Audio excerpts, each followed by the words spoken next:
Je m'appelais Karim, et j'étais concierge. Pas le genre de concierge qui tape dans le ballon avec les gosses du quartier ou qu'on invite pour l'apéro du Nouvel An. Non.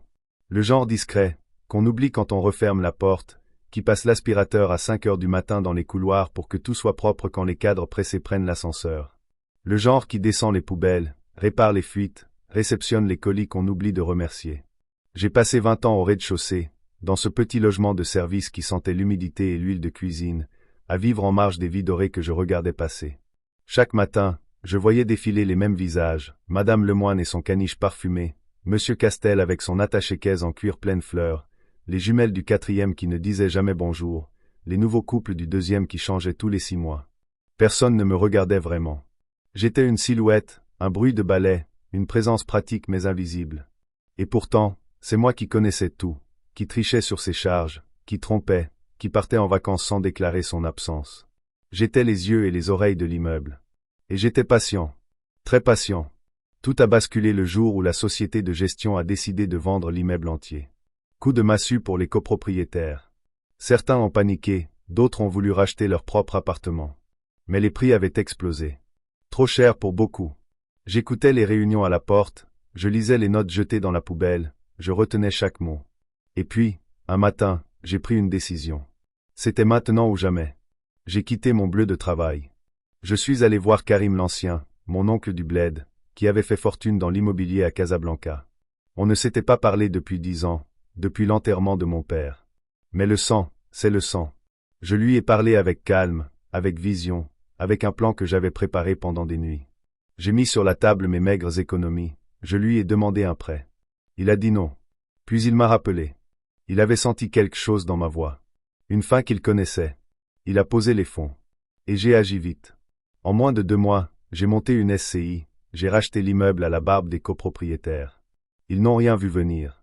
Le syndic a changé, les actes ont été signés, et un matin, le nouveau propriétaire leur a envoyé une lettre. C'était moi. J'ai emménagé dans le Penthouse du 6e. Celui de l'ancienne famille Capron, qui m'interdisait autrefois d'utiliser l'ascenseur. Je me suis installé dans leur ancienne suite, parquet en chêne, bail vitré, vue sur tout Paris. Les voisins ont blêmi. Certains ont déménagé. D'autres ont tenté de négocier. Trop tard. Je n'étais plus leur concierge. J'étais leur bailleur. Leur patron. Leur propriétaire. Mais je n'ai pas oublié. J'ai fait payer chaque humiliation. Chaque regard de mépris. Chaque fais vite et chaque tu comprends pas, c'est pas ton monde. Madame Lemoine, je lui ai interdit les animaux dans l'immeuble. Elle a dû donner son caniche à sa nièce. Monsieur Castel, j'ai augmenté son loyer de 25%, en toute légalité. Il a dû vendre sa voiture. Les jumelles du 4e, je leur ai proposé un rachat avec éviction. Elles ont accepté en pleurant. Et les jeunes couples du 2e, je leur ai interdit les sous-locations. Fini Airbnb. Fini les soirées. L'immeuble est devenu silencieux. Impeccable. À mon image. Je n'étais plus dans l'ombre. J'étais le roi. Et je savourais chaque seconde. Mais avec le pouvoir vient la solitude. Très vite, les gens ont cessé de me parler. Même les nouveaux locataires baissaient les yeux. On murmurait que j'étais froid, distant, cruel. Peut-être.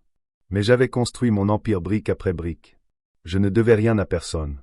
J'avais traversé les pires moments, l'hiver sans chauffage, les voisins bruyants, les humiliations quotidiennes. J'avais tout encaissé. Aujourd'hui, j'avais réussi. Et personne ne pouvait m'enlever ça. Un soir, j'ai revu Claire. Elle habitait ici autrefois.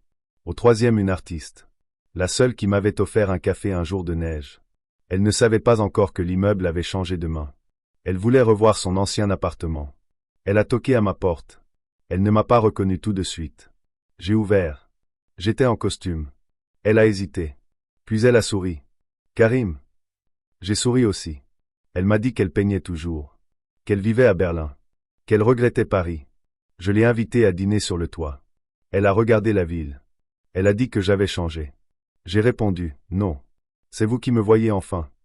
Ce soir-là, j'ai compris que la vengeance a un goût amer si on n'y ajoute pas un peu de douceur. J'ai commencé à repeupler l'immeuble.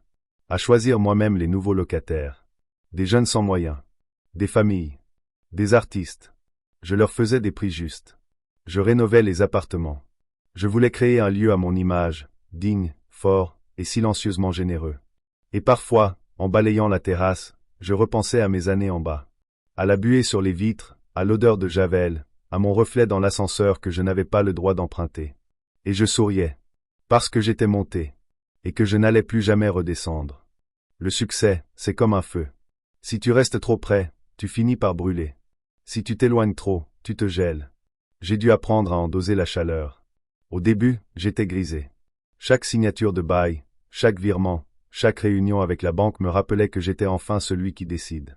Je faisais installer des caméras, je recevais les entrepreneurs dans mon salon, je gérais les comptes depuis mon bureau avec vue sur les toits. J'avais même engagé une société de nettoyage. Ironique, non. Un ancien concierge qui ne touche plus un balai. Mais il y avait un vide. Celui qu'on ne comble pas avec du marbre ou du silence. Claire est revenue plus souvent. Elle m'apportait des croissants, des toiles, parfois juste un regard franc. Elle me disait que l'immeuble avait une autre âme. Plus humaine. Elle ne savait pas que j'étais encore rongé par les fantômes du passé. Je faisais de beaux gestes, oui. Mais au fond, je regardais encore derrière moi. Je voulais que les anciens sachent. Que tous ces visages fermés, ces voix hautaines, entendent mon nom et sachent que Karim, le petit concierge du sous-sol, était devenu le maître des lieux. Je voulais qu'ils regrettent. Et certains l'ont fait. Un jour, un courrier est arrivé. Un nom familier. Monsieur Castel.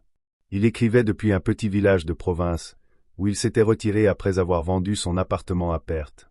Il me remerciait. Oui, me remerciait. Il disait que cette claque avait été la meilleure chose qui lui soit arrivée. Qu'il avait retrouvé une vie simple. Une maison avec un jardin. Une femme qu'il aimait. Il m'invitait même à dîner. Ce soir-là, je suis resté des heures devant la lettre. À la fin, il avait ajouté. On n'apprend jamais rien quand on gagne tout. Mais on devient quelqu'un quand on perd ce qui ne nous appartenait pas vraiment. Ça m'a fait réfléchir. Je me suis souvenu de ma mère. De ses mains usées, de ses rêves d'ascenseur social qu'elle pensait impossibles pour nous. Je me suis souvenu de mon père, silencieux, qui disait toujours « Fais ton travail bien, même si personne ne regarde. » J'avais gagné. Mais pour qui? Pour moi? Pour eux? Pour cette vengeance qui me rongeait depuis 20 ans? Ou pour cette paix intérieure que je n'avais toujours pas trouvée? J'ai pris des décisions. J'ai vendu 2 appartements à bas prix à des familles de mon ancien quartier. J'ai monté une petite association de logements sociaux dans le 11e. J'ai ouvert une galerie au rez-de-chaussée, l'ancien local à vélo, pour exposer de jeunes artistes où le premier vernissage a été celui de Claire. Les gens ont recommencé à me saluer. Pas parce que j'étais puissant, mais parce que je leur faisais une place. Parce que je rendais ce que j'avais appris à prendre.